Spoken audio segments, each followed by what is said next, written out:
boa noite, Otávio. É um prazer estar aqui com você, receber você aqui nessa live para conversarmos um pouquinho sobre a sociedade e sobre você.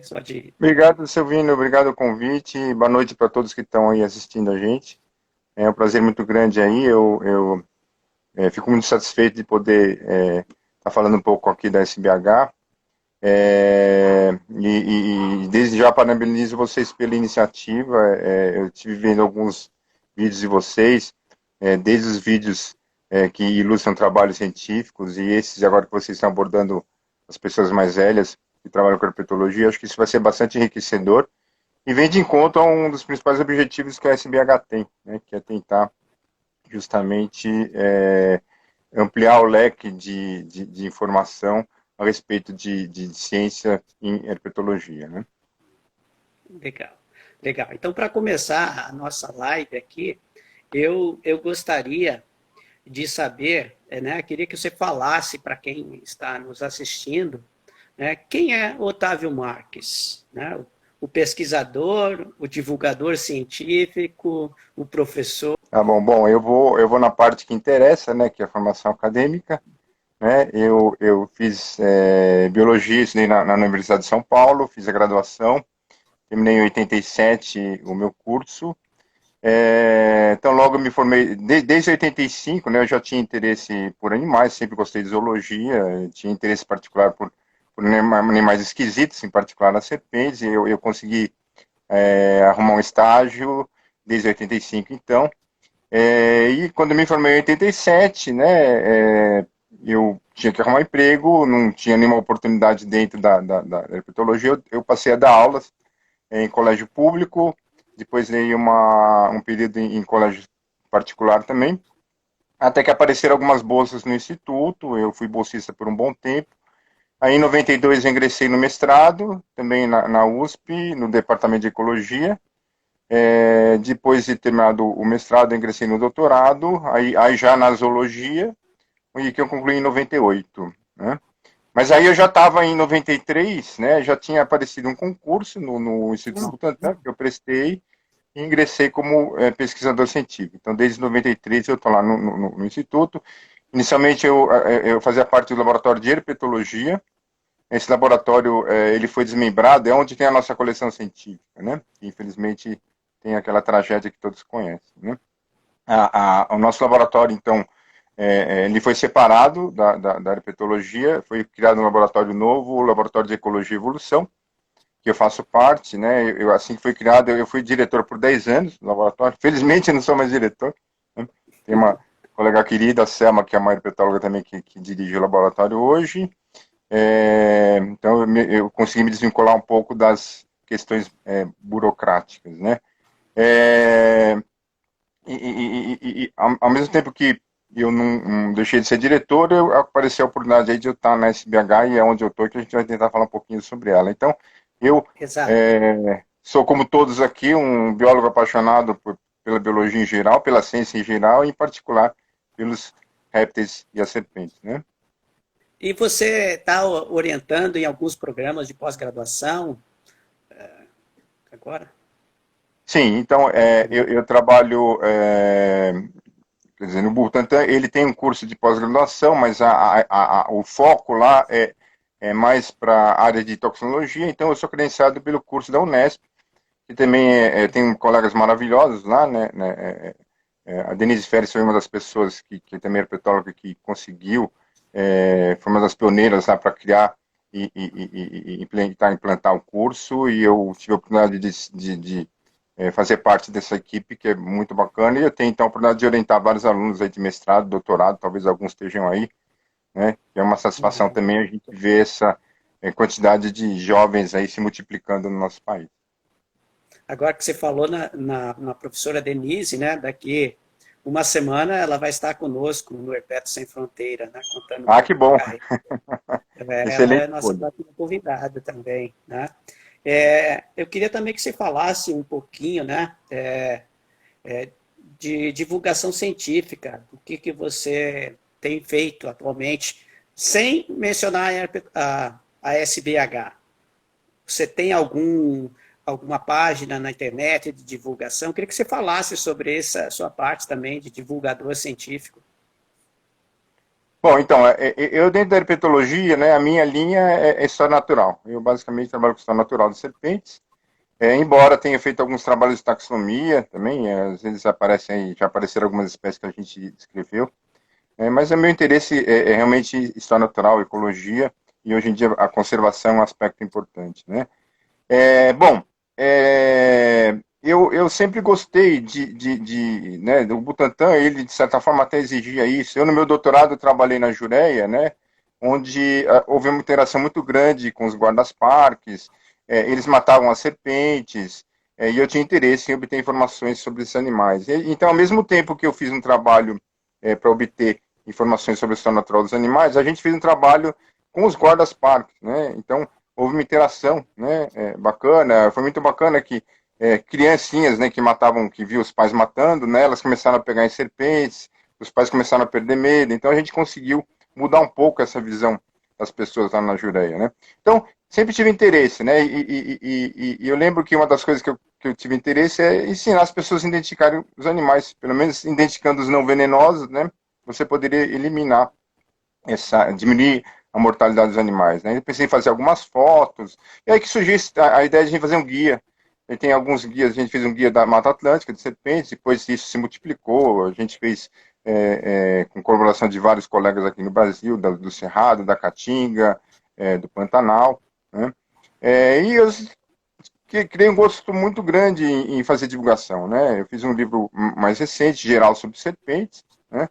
Mas eu, desde moleque, né, meu pai é médico, mas é um médico cientista, eu sempre me interessei por ciência, sempre gostei de astronomia, gostei de tudo, em ciência geral, eu sempre não leio só herpetologia, eu li de tudo.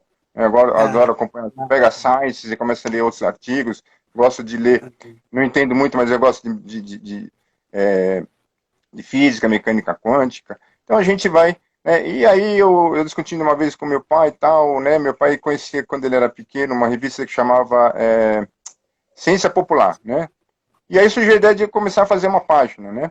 Eu já tinha feito uma página inicialmente em função do livro, para divulgar o livro das Nossas Incríveis Serpentes, uma página que acabou, depois de servir para a divulgação do livro, ela acabou servindo como canal de divulgar trabalhos sobre serpentes, mas aí eu resolvi fazer uma página, né, que chama Entenda Mais Ciência, que é uma página geral sobre ciência, criei um blog, né, existe também uma página no Instagram, e eu, periodicamente, leio sobre tudo e a gente acaba postando. Agora a gente tem colaboração externa também de algumas pessoas e a gente está crescendo aí, tentando divulgar um pouco da ciência. E toda vez que tem algum assunto bem interessante na área de herpetologia, a gente posta também, né?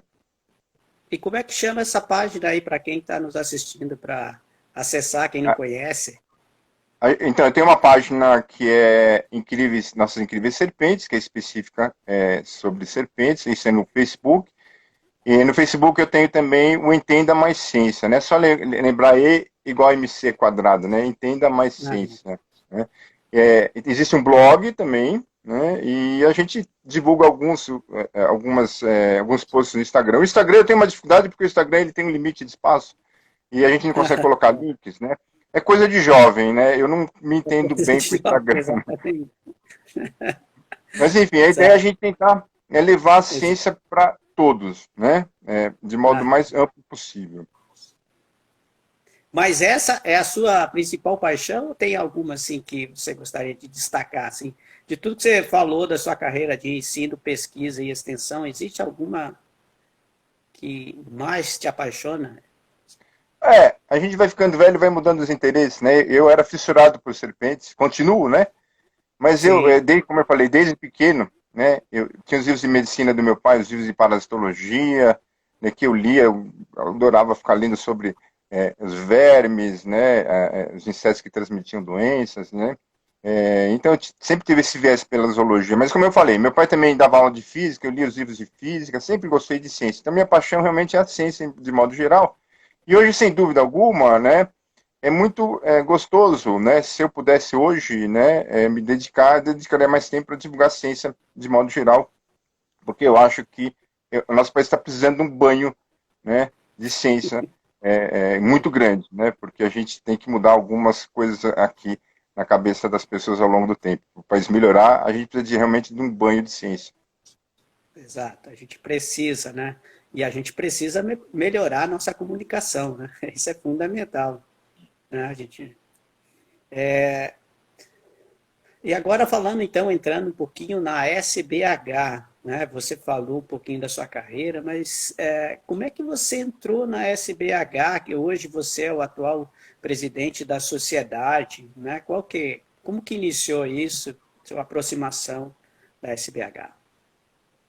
Bom, eu, na verdade sempre falo que eu sou um presidente figurativo ali, né? Na verdade, eu sempre me senti desconfortável com cargos, né? Eu fui meio compelido a ser diretor de um laboratório, me desvinculei, agora acabei caindo presidente da SBH, mas eu encaro isso como só uma formalidade, né? Eu sempre falo que a SBH tem que ser todos nós, né? Todos que estão aqui nos Exato. ouvindo, né? A SBH tem que ser de todos. A gente só está lá para dirigir ela por um período, né? Mas a minha entrada acabou, né? Eu nunca imaginei que ia ser, porque eu nunca tinha interesse em ser presidente de nada, né? Mas acabou sendo pelo seguinte, né? Tem a ver um pouco com a questão do Butantan. O Butantan é um local, eu trabalhei muito tempo lá na coleção, na recepção das serpentes. O Butantan recebia muitas serpentes, muitas. Então lá a gente aprende muito a identificar cobra, né? Porque a quantidade de serpentes que chega no instituto era imensa. Ainda chega, mas numa quantidade menor. Então, ao longo do tempo Chega, tem chega morta ou viva? O que é? O que viva, chega assim? o pessoal trazia serpentes vivas, né? Então, Ah, é? qualquer cobra aqui no estado de São Paulo que o pessoal encontra, leva o Butantan. E vinha de Uhum. outros lugares do país também. E a pessoa sempre mandava Butantan, tem aquela questão, vamos mandar cobra, que tem o soro, para produzir soro. Então, existe essa cultura muito bem divulgada no país, né? Então, agora, ao longo do tempo, o que tem acontecido, né, que, felizmente, né, com a maior consciência ambiental que a gente tem tido no país, a gente sabe que hoje a cobra é um animal silvestre, ele está lá no ambiente, né? É inclusive ilegal se coletar uma serpente, né? Então, Exato, tudo isso, né, tanto a questão de conscientização quanto a questão legal, né, ela reduziu muito o número de serpentes. A pessoa às vezes acha uma jararaca, né, fica numa situação complicada, né, vai matar, a gente fala, poxa, traz pra gente, né, se você vai matar, né. Mas enfim, a gente teve uma queda no número de serpentes muito grande no Instituto. Mas ao mesmo tempo que houve essa queda, né, houve um aumento no número de pessoas querendo identificar cobras a partir do nosso aparelhinho aí, que é o celular. O pessoal encontra cobra aos montes e o pessoal quer saber, né? E eu falei, puxa vida, a gente tem que assessorar esse pessoal, né? Eu recebo até hoje vários e-mails de pessoas mandando serpentes, eu faço com o maior prazer, né? A gente sempre, aí o pessoal pergunta se a cobra é venenosa, a gente acaba batendo papo com as pessoas, né? Eu nunca deixo de responder nenhum e-mail quando as pessoas procuram a gente para identificar. Mas aí o trabalho começa a ficar muito pesado, né, pra gente, né? Não dá tempo, né? exato. Fica mesmo. E eu falei, puxa vida, a gente tem que deixar institucionalizar isso aí, né? Deixar criar uma plataforma de identificação dos animais, né? E a gente tem uma equipe, né? E mesmo se a gente for identificar vários animais do país, né? É complicado. A gente tem iniciativas bacanas aí no próprio, nas redes sociais, de grupos que identificam serpentes. Eu lembro que foi muito bacana, né? Porque contar um caso que é interessante, que uma vez chegou eu estava passando assim no Facebook, e tem um grupo lá de identificação de serpentes, né? Aí alguém, que coral é essa? Eu bati o olho e escrevi lá, é uma Erythrolampus esculape, né? Daí esqueci, né? Nunca mais vi. Né? Daí eu recebi, né, apareceu um comentário lá, não, professor, não é uma Erythrolampus, é uma Oxyrhopus, não sei o que, deixa eu ver direito a foto, né? Aí eu fui ver a foto, né? Porque assim, a Oxyrhopus, ela tem uma sequência de 3 anéis, né? E a Erythrolampus 2 anéis, né? Eu bati o olho, vi uma sequência de 2 anéis, falei, é uma Erythrolampus, não vi direito a foto. E aí um rapaz foi, ele riscou tudo, indicou o número de anéis, e eu fui ver, não, de fato ele tinha razão, né? Então veja só, né? Ele identificou melhor do que eu, né? Uma pessoa ali, a gente tem anos de janela. Então eu falei, que legal, como tem gente que identifica bem cobra no país, né? Aí, em função de Aham. tudo isso, né? Eu vendo a plataforma do Wikiaves, acho que as pessoas conhecem o Wikiaves. Quem não conhece, acesse o Wikiaves, é muito interessante. Wikiaves é uma plataforma em que existem identificadores que não são necessariamente herpetólogos, né? Muitos são, perdão, não são ornitólogos, alguns são amadores. No caso de aves, tem pessoas que identificam cobra muito bem, né? Então, então aí eu comecei a pensar, falei, puxa, a gente podia fazer algo parecido, né? Wiki aves, vamos fazer o Wiki cobras, né? E aí numa conversa dessa que eu tive com o Magno é uma pessoa importante na SBH, né? E como eu tenho essa relação aí que ele trabalha, a gente trabalha mesmo com os livros, né? Ele de certa forma, ele vende os livros da editora que eu publico os meus guias. A gente teve um contato mais próximo e a gente foi discutindo. O Magno gosta dessa questão, tinha SBH envolvido. Falou, pô, vamos fazer um wiki herpeta incluindo sapos, né? Todos os répteis e serpentes, cobras, né? Cobras, lagartos, sapos. Né? Vamos tentar fazer uma coisa mais ampla, né? E vamos conversar com o Márcio, que era o presidente da SBH, para tentar criar isso em colaboração com a SBH. Né? O Butantan tem a hospedagem e a gente faz uma coisa em conjunto. Aí começamos a tramitação e tal, e o Márcio já estava há 8 anos na diretoria, ele falou, pô, você não quer se candidatar, né? Tem todo esse projeto, tem um monte de coisa, tem a revista. No fim, eu falei, puxa vida, né? Como eu tinha essa ideia do Wiki, né? Seria interessante, né? E era em conjunto com a SBH, acabou casando as coisas e a gente acabou fazendo uma diretoria, né, juntando os nomes do Instituto, vários colegas, e a gente acabou entrando na SBH, né. Então você foi lá levar um projeto para conversar, o Márcio fechou a porta e disse, agora você vai ser o presidente. É isso? Mais ou menos isso, né. E aí tem uma questão, né, Silvino, que é o seguinte, a SBH, né, eu acho que boa parte das coisas que tem não, né, é mérito já das diretorias passadas, né? Você tem a parte científica da SBH, ela vai muito bem, né? Ela ia muito bem, né? Agora eu sempre senti, né, assim, dentro do meio científico, a gente sabe que existe, né, uma dificuldade na questão da divulgação, né?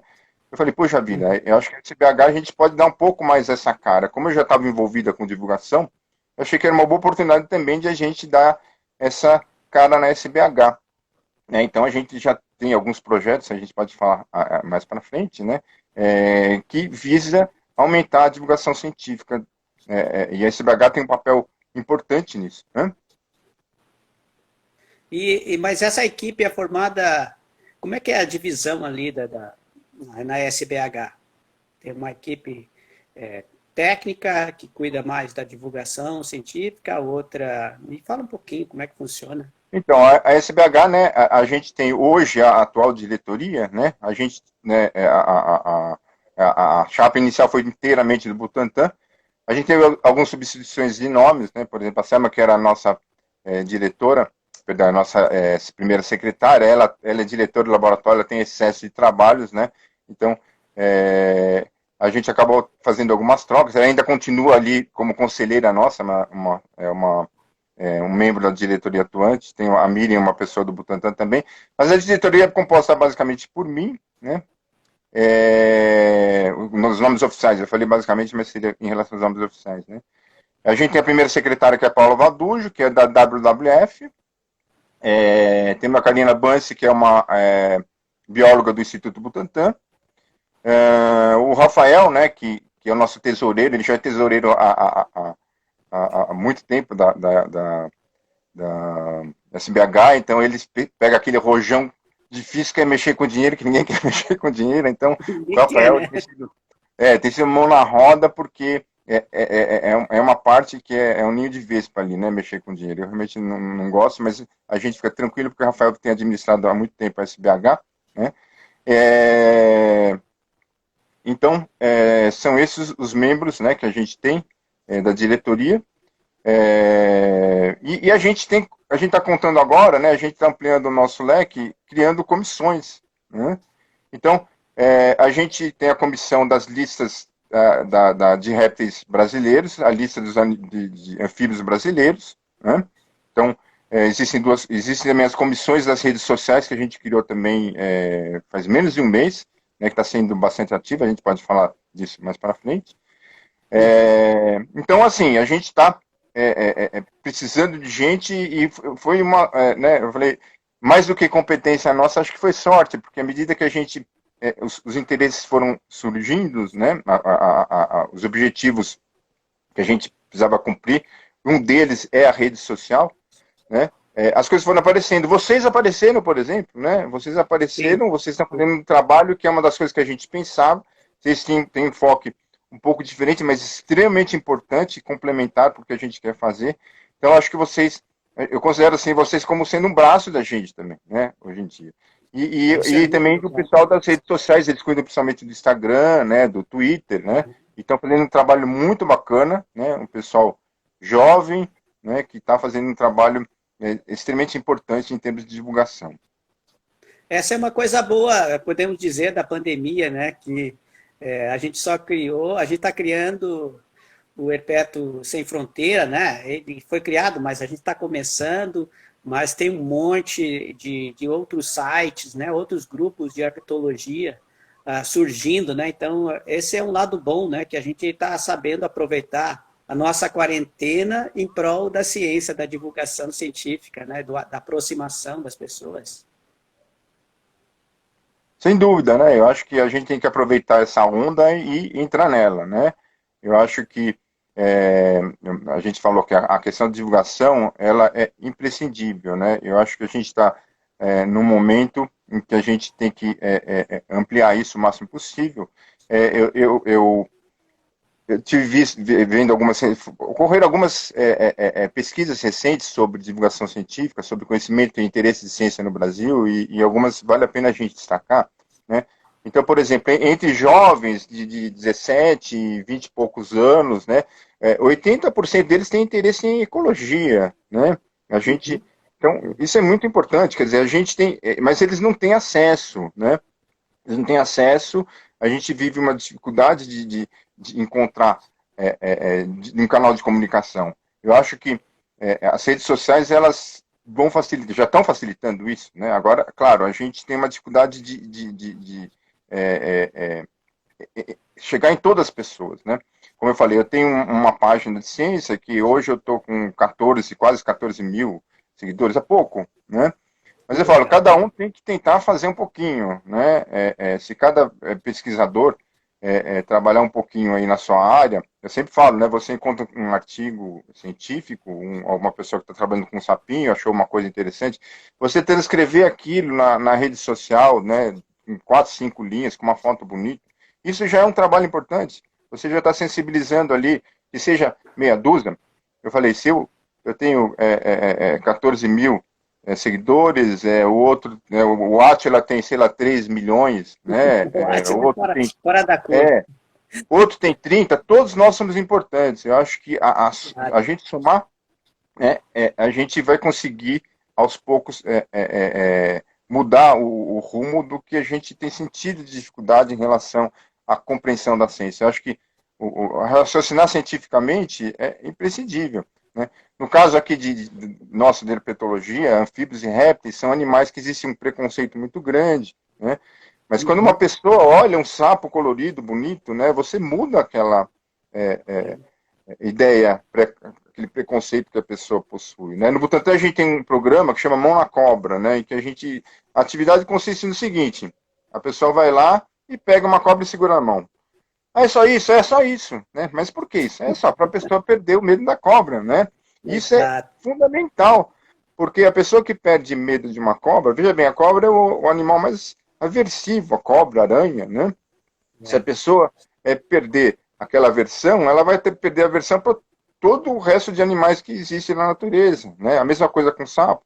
Então, isso faz com que se crie, né? A gente desenvolve essa questão afetiva com o animal. Então, eu acho que uma das coisas que a gente tem que trabalhar é o seguinte: a gente tem que trabalhar não só na questão cognitiva, entender o porquê de se conservar, mas na questão afetiva também, né?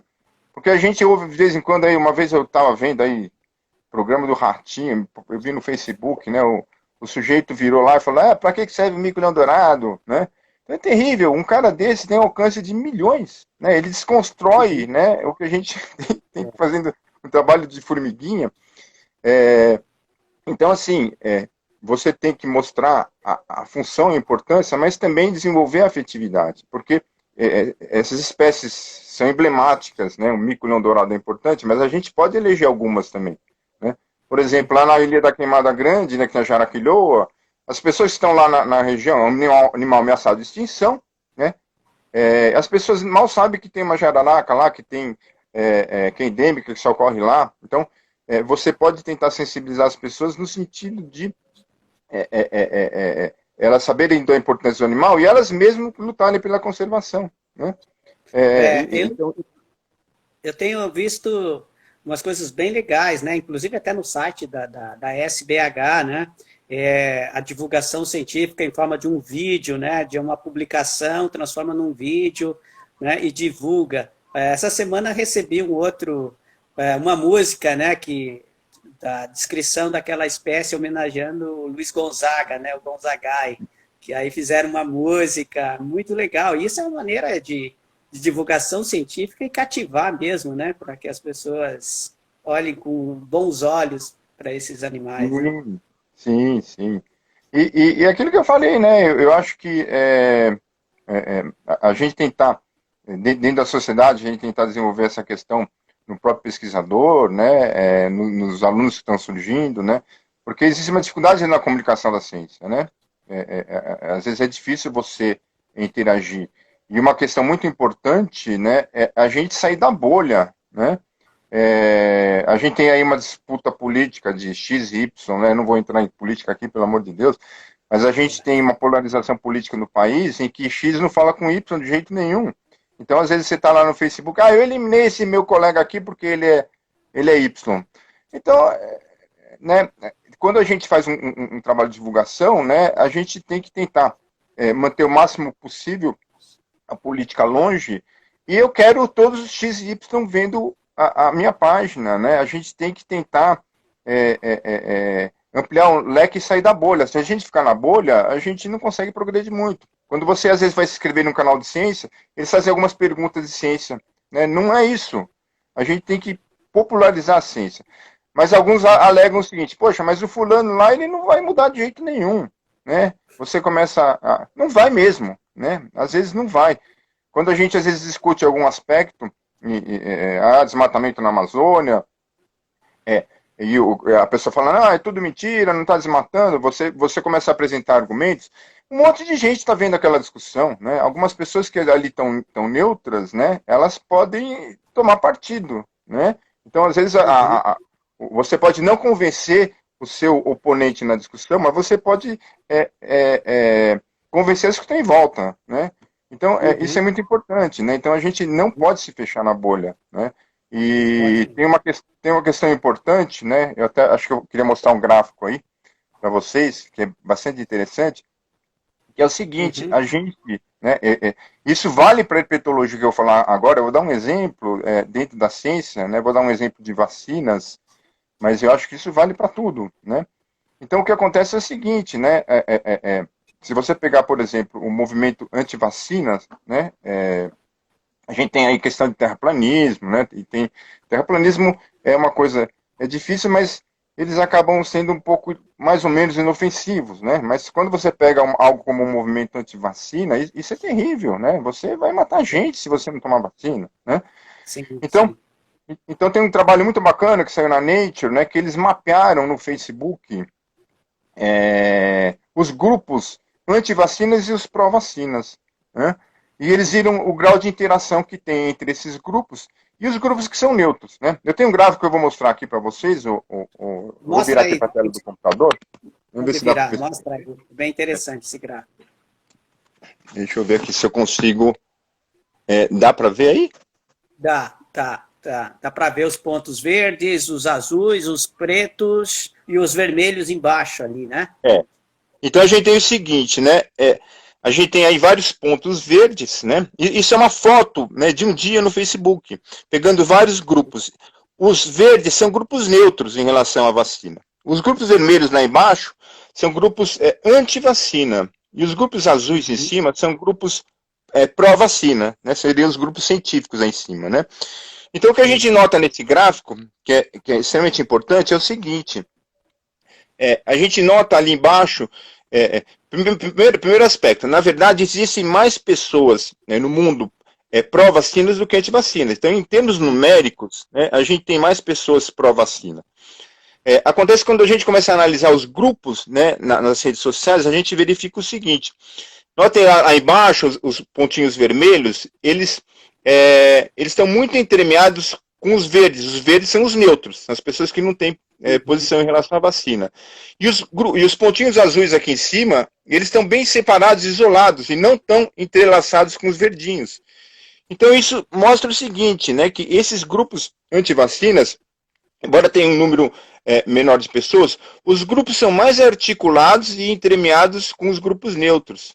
Então, esse trabalho ele faz uma projeção, né, de que em alguns anos, esses grupos antivacinas, eles vão ter um alcance e vão ter uma influência maior sobre os grupos verdes, de modo que você pode ter um aumento, né, dos grupos e das pessoas que têm a postura de ser contrária à vacina, né? Uhum. Então, deu para entender? Então, na verdade, você tem um grau de articulação, né? Eu acho que deu para entender mais ou menos o gráfico, né? Sim, sim. E a questão é a seguinte. Então, a questão é a seguinte, você tem, além disso, além dessa perspectiva, dessa interação maior, né, dos grupos antivacinas com os neutros, a linguagem deles, eles têm a proposta deles é rápida, direta, né, algumas coisas conspiratórias, mas são mais digeríveis. Já o pesquisador, né, um grupo que vai defender a prova vacina, ele tem toda a linguagem científica, é mais impalatável para as pessoas, é mais difícil de ser absorvida, né? Então, se a gente pegar aqui mesmo na herpetologia, você começa a conversar com um colega, ele vai falar tecnicamente, então é difícil, né, isso se tornar digerível. Então, o pesquisador ele tem que começar a falar um pouco a linguagem do público, né? Então, isso é muito importante, a gente tem que mudar o modo de a gente fazer essa abordagem, né? E é difícil, porque o pesquisador ele é muito técnico. Então, a gente tem que começar a trabalhar daqui para frente, né? Aqui o jovem, né, tem essa habilidade, né? Eu sempre digo assim, as pessoas mais velhas, né? Muitas pessoas criticam fortemente colegas que não divulgam, que não fazem divulgação científica. Eu não critico de forma alguma. Se a pessoa não tem essa habilidade, não é nem questão de habilidade, não gosta, ela não deve fazer. Ela está fazendo o trabalho dela em ciência, que é importantíssimo, né? Você descrever uma espécie, você descrever ecologia, você estabelecer as relações filogenéticas, tudo é muito importante. Então, ela está fazendo o seu papel, né? Agora, a gente tem que ampliar o número de divulgadores. Então, eu acho que a gente tem que se preocupar com a geração que está vindo aí, né? Eu tenho vários alunos na pós-graduação, eu encho a paciência deles, né? Faz um post, e alguns já estão pegando gosto, alguns participam de grupos, e eu tenho visto que cada vez mais os jovens têm tido interesse em divulgar o seu trabalho. Né? E cabe então, a nós, né, Tata? Fomentar isso, né? Exatamente. Nossa função. Nossa função, né? E uma coisa bacana que eu li em algumas pesquisas é que quando um leigo lê sobre ciência, né, uma das coisas que eles mais gostam de ver é ouvir da boca do pesquisador, né? Mais do que o jornalista, né? Então, daí que você falou que a gente fez uns filminhos, né? Eu falei, puxa vida, vamos pegar um trabalhinho de pesquisa, né? De algum colega, né? Fazer um filminho, ele mesmo vai filmar ali no celular e vai contar o trabalho dele para as pessoas terem acesso. Então, a gente tem feito isso na nossa página, sempre tem um filminho lá, pelo menos uma vez por mês a gente põe um filminho. O que vocês fazem vem de encontro a isso, né? Embora, claro, que vocês vão tratar sempre com mais profundidade. Então, eu acho que a gente tem que atacar de várias formas, né? Vocês estão fazendo aí vídeos que são mais aprofundados, é importante, né, para o próprio pesquisador. A gente tem que se conhecer, uma das funções da nossa sociedade é que a gente se conheça mais. Então, como eu falei, eu estou considerando vocês um braço importante da gente, né? Porque diminui essa distância, a gente tem que... e com isso a gente está tendo a oportunidade de ver ali do lado um colega trabalhando lá no Rio Grande do Norte, na Amazônia, a gente aqui no Sul. Quer dizer, isso é maravilhoso, né? Então, o Herpeto Sem Fronteira, né? Isso, exatamente. O nome não podia ser mais apropriado, né? Então, isso é uma questão bastante importante. Como eu falei, o jovem ele está sendo importante nessa questão. E eu acho que a gente realmente está mudando um pouco o rumo. Eu tenho sentido, acho que o país todo está sentindo que, hoje em dia, muitas pessoas têm interesse em divulgar a ciência. Então, eu sempre falo isso, né?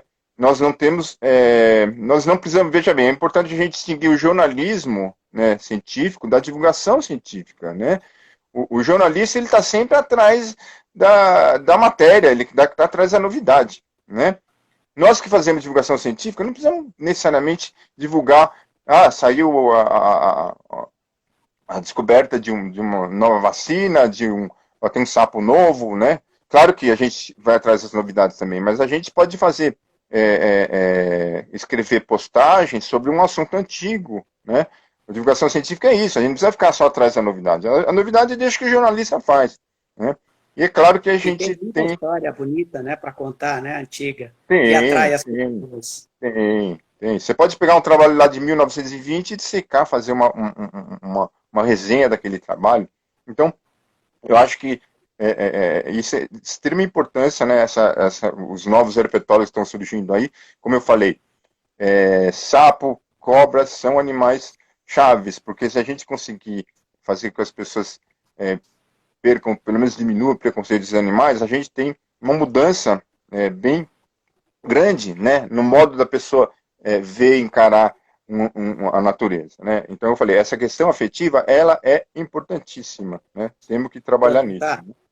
Várias pessoas estão falando muito de divulgação científica, comentando aqui. Tem uma pergunta bem interessante, né? Qual que é a divulgação científica que você mais legal que você fez, assim, que você diz assim, nossa, essa eu acertei. Tem alguma para contar? Sim, essa foi. Eu vou dar duas. Eu vou dar uma dentro fora da herpetologia e uma dentro da herpetologia, né? Quando eu criei a minha página Entenda Mais Ciência, né? Eu criei ela no dia 9 de setembro do ano passado. Eu lembro direitinho que é o próximo aniversário da minha filha. No dia do aniversário da minha filha, dia 15, eu gostava muito quando era adolescente, eu lia o livro do Cosmos, do Carl Sagan, né, e via os programas dele, e eu ficava sempre pensando em postagem. Eu lembrei de um experimento bacana, de um modo bacana que o Eratosthenes, né, ele fez para medir a curvatura da Terra, né. Ele verificou a sombra, né, em uma região, né, de uma vareta, e a sombra no mesmo horário em outro local, vi que havia diferenças na sombra, e ele calculou a circunferência da Terra. Então eu fiz uma postagem super simples, né? E aí, o pessoal começou a curtir, começaram a curtir 500 curtidas, 1.000 curtidas, 2.000, 5.000.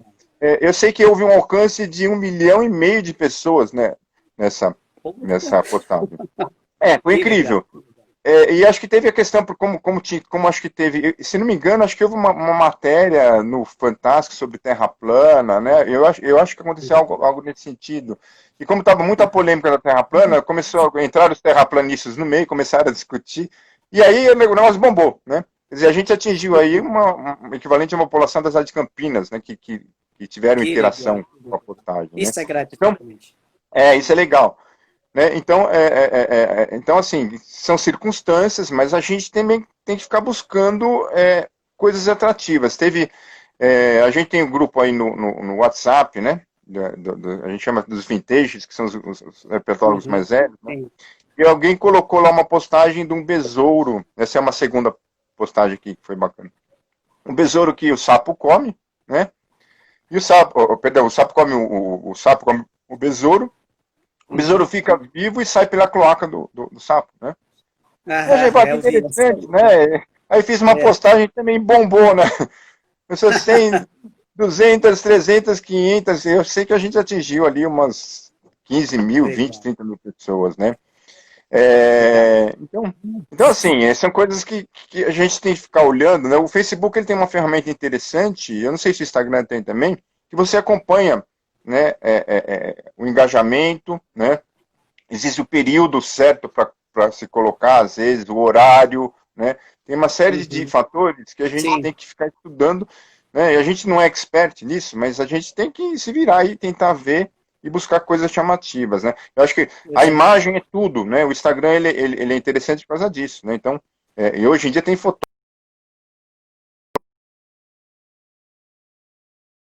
mamíferos e répteis, né? E não são nem herpetólogos, né? A gente tem que aproveitar tudo isso, né? Inserir, então, um pouquinho de informação científica, né, nessas fotos, né? Tudo isso é muito interessante para a gente desenvolver essa questão afetiva nas pessoas, né? Então, misturar a ciência com o cognitivo com o afetivo, isso é fundamental para a gente despertar Legal. esse sentimento de interesse das pessoas. E os jovens, mais jovens ainda do que a gente, que querem seguir a carreira científica e serem herpetólogos, né? Acho que todo mundo, em algum momento na vida, sofreu um estímulo para seguir a sua carreira, né? Então, às vezes uma simples foto, um comentário de um bicho pode ser um estímulo para um garotinho se transformar num herpetólogo, né? Ô, Tata, vamos falar um pouquinho da SBH, na questão das revistas, né? Porque são duas revistas da SBH, e também um pouquinho de como se tornar sócio, e também depois eu quero que você fale um pouquinho de congresso que não teve, qual a perspectiva. Então, primeiro sobre as revistas, um pouquinho da SBH, como é que está? Bom, então, como eu disse, quando eu entrei na SBH, né, a coisa já estava rodando bem, né? A gente teve a gente tem duas revistas, né? A SAG, que é a South American Journal of Herpetology, né? Ela foi criada em 2004, né? A gente tem uma importância muito grande aí no início, o Magno Segala, que lutou por essa revista, o Russan deu um apoio muito grande, o Márcio Martins, foram pessoas chaves aí para criar o corpo editorial, né? Depois veio o Taran Grant, que hoje é o editor, então essas pessoas foram muito importantes para que a revista se firmasse. O Taran teve papel-chave, e graças a ele que a gente tem o fator de impacto, né, da revista. O Magno no início, né, para você conseguir ter o fator de impacto, a gente conseguir fazer que a revista fosse indexada, tinha que entregar os números na data exata, então o Magno corria no correio, né, ele se esforçou muito, a gente tem que reconhecer muito essa parte operacional que a gente deve a ele, né? Se não tivesse esse início aí de manter essas etapas, a revista não seria indexada, não teria fator de impacto, né?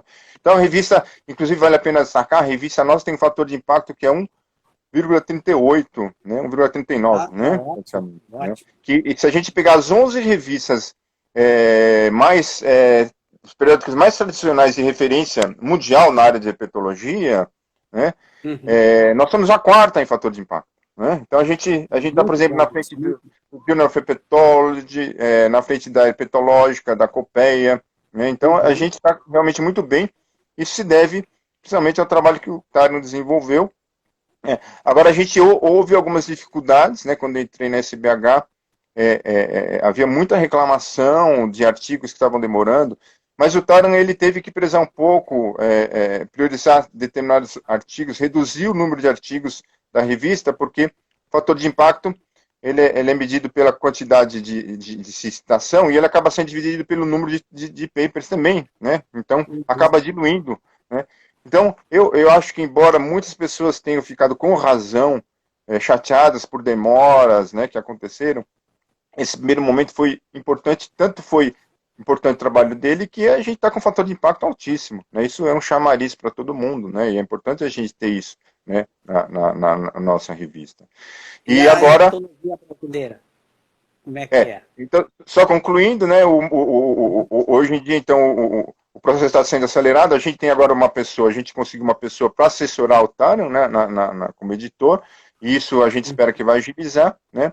Então vamos ver o resultado aí. Eu acho que agora a coisa vai andar mais rápido. Eu peço para as pessoas que eventualmente têm ficado chateadas, eu compreendo e concordo, né? É desagradável a gente ficar com um artigo ali preso na revista, mas entendam que foi um período, né?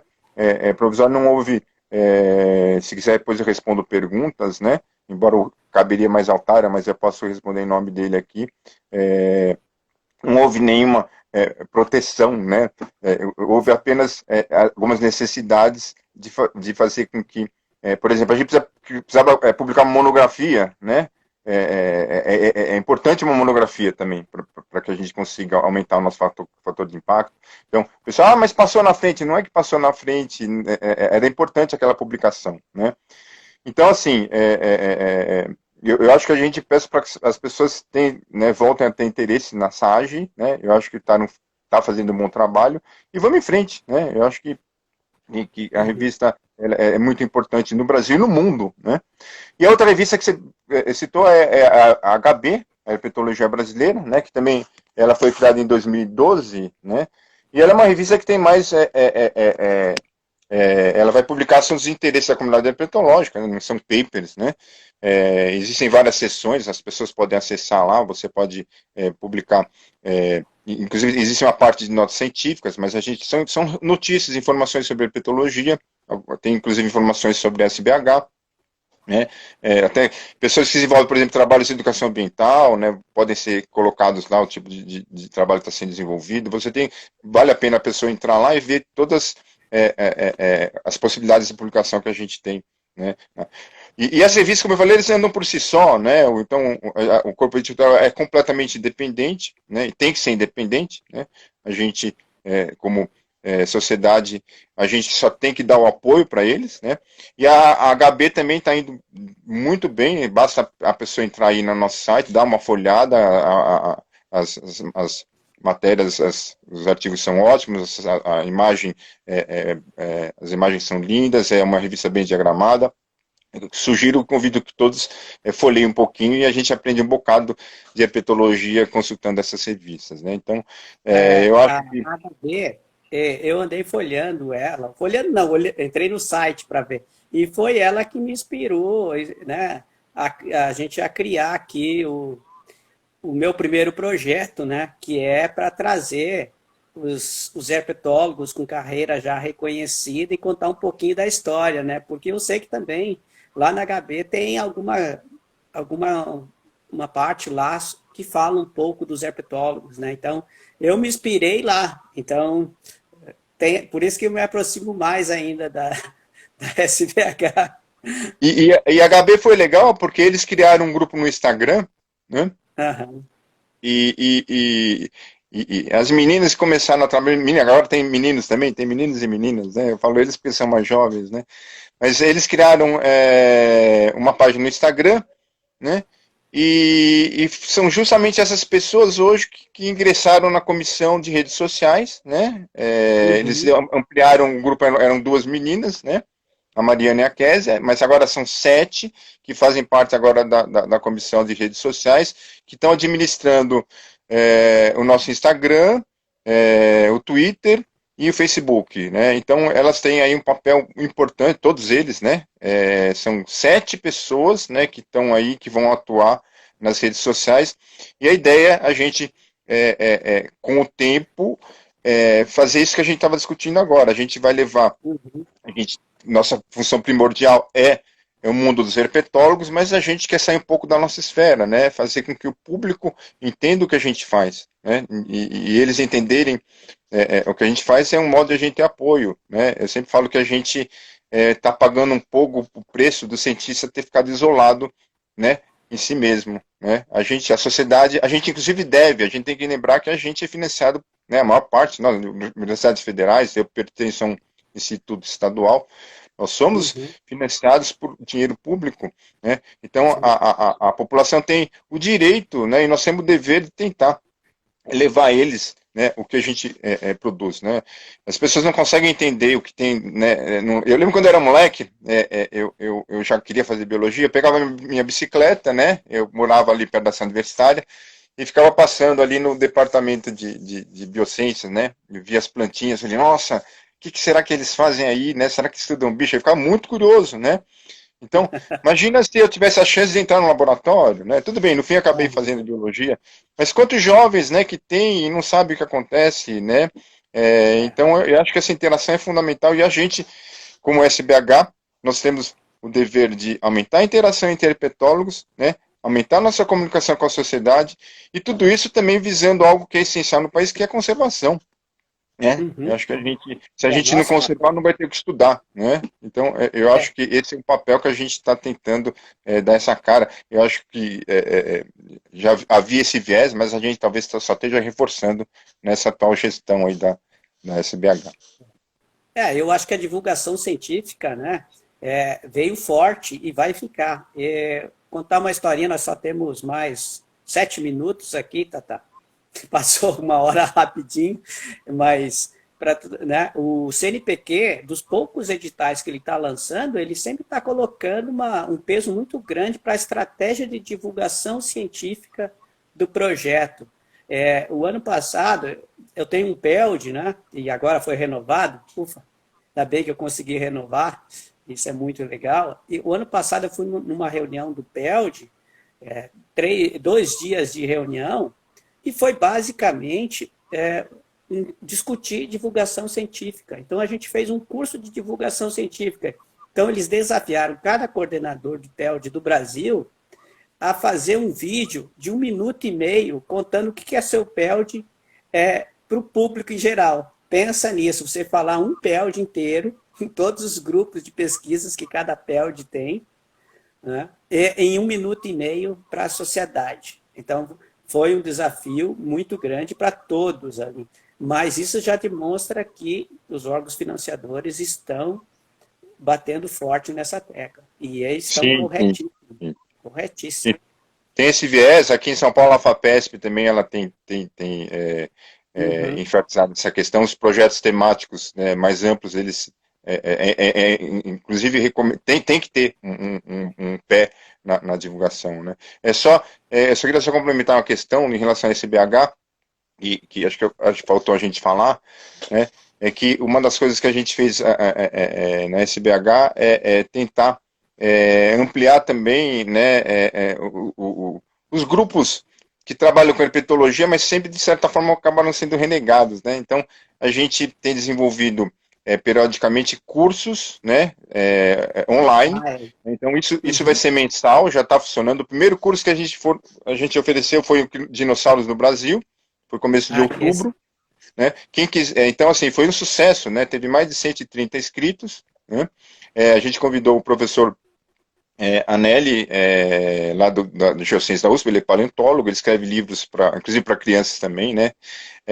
Então foi um total sucesso. Ontem nós tivemos uma palestra do Itamar, né? Então são dois grupos aí, dinossauros, né? Dinossauro é réptil, né? Como que o dinossauro estava fora da SBH, né? Então, eu conversei com o Anelli, ele, inclusive, provavelmente no próximo congresso deve dar uma palestra sobre dinossauros. O pessoal do Itamar também tem uma importância fundamental no nosso país. Eles fizeram um projeto, né, que houve uma reversão dos caçadores e tartarugas que passaram a ser protetores, né? Então tem um trabalho de conservação importantíssimo. Então, ontem a gente contamos com uma palestra. Eu acho que a gente tem que aproximar a academia do Itamar, embora ele já tenha também publicações importantes científicas, né? Mas eu acho que então uma das coisas que a gente tem feito são cursos de interesse geral. A gente, inclusive, tem interesse em pegar o público infantil mais para frente. Estou conversando agora com uma possibilidade de a gente criar um curso de sapos para a molecada. O próximo curso que a gente vai ter vai ser sobre reprodução de jararacas, porque existe aí vários locais no Brasil que se cria cobra, né, para obtenção de veneno. Existe muita gente estudando de veneno, que estuda veneno, que precisa dos animais em cativeiro, mas a criação, geralmente, reprodução é muito empírica, então a gente quer levar um pouco da academia aí para quem cria animal em cativeiro, para ter um viés mais científico, né? Então a gente vai ter esse curso, e a gente vai ter alternância aí de vários cursos ao longo do tempo, né, do ano, tentando sempre buscar o interesse amplo, né? O mundo herpetológico é muito grande e a gente tem que satisfazer todo mundo, né? Então a gente está tentando fazer isso aí, vamos ver se a gente consegue ter sucesso, né? Então, a gente ia ter o nosso congresso, né, o ano que vem, acho que você pediu para comentar isso também, né, Silvino? E com a epidemia, obviamente, não foi possível, né? Então, o que a gente está programando no primeiro momento, ainda a gente está analisando, é a possibilidade de ter um simpósio ano que vem, online, né? Que seria já um aquecimento, se tudo correr mais rápido em relação à pandemia, a gente tiver uma vacina, quem sabe, tendo o congresso em 2022, esse em 2021 seria um simpósio já para o aquecimento para um congresso em 2022, que aí todo mundo pode se abraçar, né? Sair um pouco tá de todo casa. mundo precisando. Tá todo mundo precisando, né? Então, mas a gente tem essa ideia de fazer esse próximo simpósio, que seria no fim do ano que vem. O tema seria talvez biomas brasileiros, né? Mas a gente está tentando estudar ainda porque existe uma série de dificuldades, né? Mas existe uma possibilidade razoável, assim. Mas o que eu posso garantir é que a SBH vai fornecer cursos mensais, então as pessoas devem acessar com frequência a nossa página, na nossa homepage, só lá o curso vai estar sempre anunciado, né? No As redes Instagram sociais também, né? também. O Instagram, como É. eu falei, a gente tem um grupo muito ativo, né? Vai ser divulgado pelo Instagram, né? Pelo Uhum. Facebook. Então é só as pessoas ficarem antenadas. E é o que eu falei, acho que a gente tem que se unir, né? Eu falei, eu gosto muito de frisar isso, né? A SBH, todos nós temos que fazer parte da SBH, né? A gente tem hoje um número pequeno de associados, são um número exato aqui. Deixa eu ver qual que é o número exato aqui. Tá, tá. Nós temos Ah, 2 minutos para encerrar, e aí vai cair a live. tá bom. Nós Então, temos 239 associados, né? São poucas uhum, pessoas. E a gente está conseguindo agora, é importante a gente ter sócios para votação, para as assembleias, e a gente está tendo agora provavelmente um acordo com a Scientific American, quem for sócio vai ter um abatimento para assinar a revista, né? Então a gente está legal, tentando legal. fazer alguns benefícios para os sócios que têm sempre acesso gratuito às nossas revistas, né? Uhum, ótimo.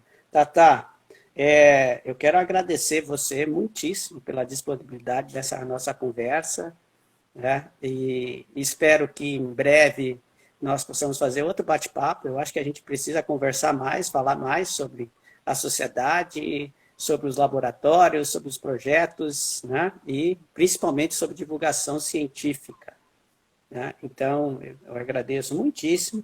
Peço a todos que acessem o canal do Herberto Lufsky para prestigiar os nossos convidados, né? Para que a gente possa crescer e continue divulgando ciência, né?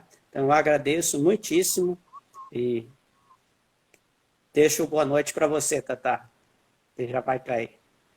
Obrigado, Silvino. Eu agradeço a você e a todos aí. Boa noite. Foi uma satisfação poder conversar e interagir com todo mundo, né? Espero que todos aí entendam a importância da divulgação e que a gente amplie essa nossa ação aí e se aproxime da sociedade, né? Muito obrigado e parabéns pela iniciativa, Silvino.